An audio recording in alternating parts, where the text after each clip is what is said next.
అధ్యక్షవర్గం, హాజరైనటువంటి వివిధ సంఘాల పార్టీల నాయకత్వం, వేలాదిగా హాజరైన కార్మిక ఉద్యోగ సోదరీమణులందరికీ నమస్కారం. ఈరోజు దేశవ్యాప్తంగా జరుగుతున్నటువంటి అఖిల భారత పారిశ్రామిక సమ్మెను మిగతా సంఘాలన్నీ బలపరుస్తున్నాయి. దాదాపు గతంలో భారతదేశ చరిత్రలో ఏనాడు జరిగినంత పెద్ద స్థాయిలో ఈ సమ్మె జరుగుతోంది, అత్యంత జయప్రదంగా. ఈ సమ్మెకు సిపిఎం పార్టీ కేంద్ర కమిటీ తరఫున నా సంపూర్ణమైన మద్దతును ప్రకటిస్తున్నాను. ఈ సమ్మె జయప్రదం కావాలని మనస్ఫూర్తిగా కోరుకుంటున్నాను. కార్మిక చట్టాల గురించి ఇప్పటికే పెద్దలు మాట్లాడారు. మనకు బాగా గుర్తు, అన్ని పార్టీలు అన్ని సంఘాలు మే 1వ తేదీ వస్తే జెండాలు ఎగరేస్తారు. ఏమిటి మే 1వ తేదీ? ఆ జెండా పుట్టిందని, కార్మికుల రక్తంలోంచి ఉద్భవించినటువంటి ఎర్ర జెండా అని. దాని డిమాండ్ ఏంటి? 14-15 గంటలు పనిచేసే పాత పరిస్థితి వద్దు, మాకు కుటుంబాలు ఉన్నాయి కాబట్టి 8 గంటలే పని ఉండాలని. 8 గంటల పని చట్టంగా రూపొందింది. ఆ తర్వాత 100 సంవత్సరాలకు పైగా దాటింది. ఇన్నాళ్ళ తర్వాత అంతకు ముందున్న పరిస్థితి కంటే మెరుగు కావాలి కార్మికుల బతుకులు. కానీ 8 గంటల పని తీసేసి 10 అయినా 12 అయినా 14 గంటలైనా పని చేసుకోవచ్చని చట్టం మారుస్తోంది. గతంలో మనం అందరం కలిసి సమ్మె కట్టే అవకాశం ఉండేది. పని పరిస్థితి బాగలేకపోతే, జీతం సరిపోకపోతే, కష్టం వస్తే ఒక్కళ్ళం పోరాడలేము యజమానులతో. కాబట్టి అందరం కలిసి పోట్లాడాలంటే సంఘం ఉండాలి. అందరం కలిసి పోట్లాడాలంటే సంఘం ఉండే హక్కు గతంలో ఉంది, చట్టం ఉంది. కానీ ఇప్పుడు చట్టంలో సంఘం పెట్టుకునే హక్కు తీసేశారు, సమ్మె చేసే హక్కు తీసేశారు. ఒకసారి ఉద్యోగంలో చేరితే, పర్మనెంట్ అయితే, చచ్చిపోతే నష్టపరిహారం వస్తుంది, ముసలి వాళ్ళు అయితే పెన్షన్ వస్తుంది. కానీ ఇప్పుడు అది లేదు. ఎందుకంటే పర్మనెంట్ ఉద్యోగమే లేదు, ఉద్యోగాన్ని పర్మనెంట్ చేసే సిస్టమే లేదు. ఇట్లా అనేక హక్కులు కాల్రాశారు.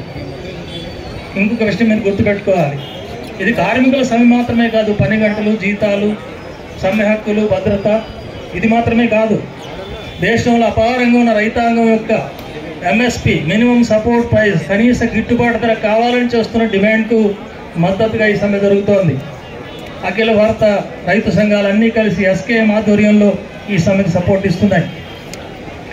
రైతుల గిట్టుబాటు ధర మాత్రమే కాదు, రైతాంగం యొక్క హక్కుల్ని కాలరాసే హేమంతరావు గారు చెప్పాడు, 3 చట్టాలు రద్దు చేశారు. కానీ ఇప్పుడు నరేంద్ర మోడీ గారు ఏం చేస్తున్నారు? నిన్న మొన్న పేపర్ల మీద చూసుంటారు, అమెరికాతో ట్రంప్ గారితో చర్చలు చేస్తున్నాడు. ట్రంప్ నా ఫ్రెండ్ అంటాడు మోడీ గారు. మోడీ గారు చాలా ట్రంప్ అంటాడు, మోడీ కూడా చాలా సన్నిహితుడు, నాకు చాలా మంచివాడు అంటాడు. కనపడ్డప్పుడల్లా కావిలించుకుంటారు. వీళ్ళేమో ఫోటోలు తీసి పెద్ద పెద్ద బొమ్మలు పేపర్లు వేస్తారు. మనం అంతా చూసి అబ్బా, అమెరికా అధ్యక్షుడు మోడీ, మన భారతదేశ ప్రధానమంత్రి ట్రంప్ ఇద్దరు గొప్ప స్నేహితులు అనుకుంటారు. ఏమిటా స్నేహం?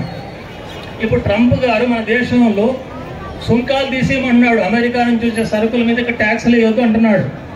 అంటే అమెరికా నుంచి పత్తి వస్తుంది, సోయాబీన్ వస్తుంది, మొక్కజొన్న వస్తుంది, కోడికాళ్ళు వస్తాయి, పాల ఉత్పత్తులు వస్తాయి, జున్ను వస్తుంది, పెరుగు వస్తుంది, ఇవన్నీ ప్యాకెట్లు వచ్చేస్తాయి.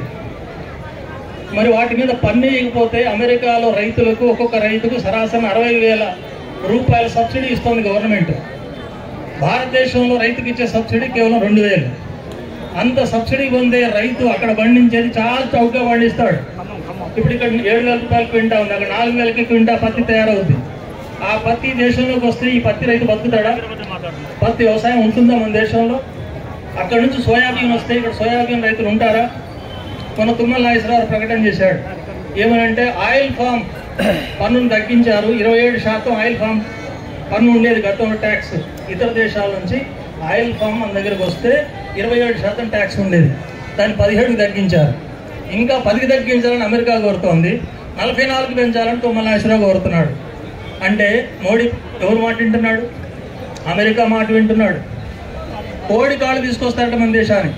అమెరికా వాళ్ళకు ఒక అలవాటు ఉంది, కోడిని తింటే వాళ్ళు చెస్ట్ తింటారు, కాళ్ళు తింటారట వాళ్ళు. మనకేమో లెగ్ పీసులు చాలా ఇష్టం, ఎక్కడ పోయినా లెగ్ పీసులు అని అడుగుతుంటాం. కాబట్టి లెగ్ పీసులు మన దేశానికి పంపిస్తారట. ఇది బాగానే ఉంటుంది చూడటానికి, మనకి చౌకగా వస్తేనే కోరుకుంటారు కొంతమంది కోడి ఇష్టపడేవారు. కానీ మన దేశంలో ఉన్న 100,000 కోళ్ల పరిశ్రమలు ఏం కావాలి? ఈ మొత్తం నాశనం అయిపోతాయి. ఈ రకంగా భారతదేశంలో వ్యవసాయ రంగం అంతా నష్టమవుతుంది. దీనికి వ్యతిరేకంగా జరుగుతుంది ఈ సమ్మె. రైతుల అనుకూలంగా, రైతుల కోరికలకు అనుకూలంగా జరుగుతున్న సమ్మె ఇది. వ్యవసాయ కార్మికులు అందరికీ చట్టాలు ఉన్నాయి, అందరికీ ఎన్నో కొన్ని చట్టాలు ఉన్నాయి. ఆ చట్టాలు అమలు జరగట్లేదు. వీటి చట్టాలు ఎదురొస్తున్నాయి కార్మికులు.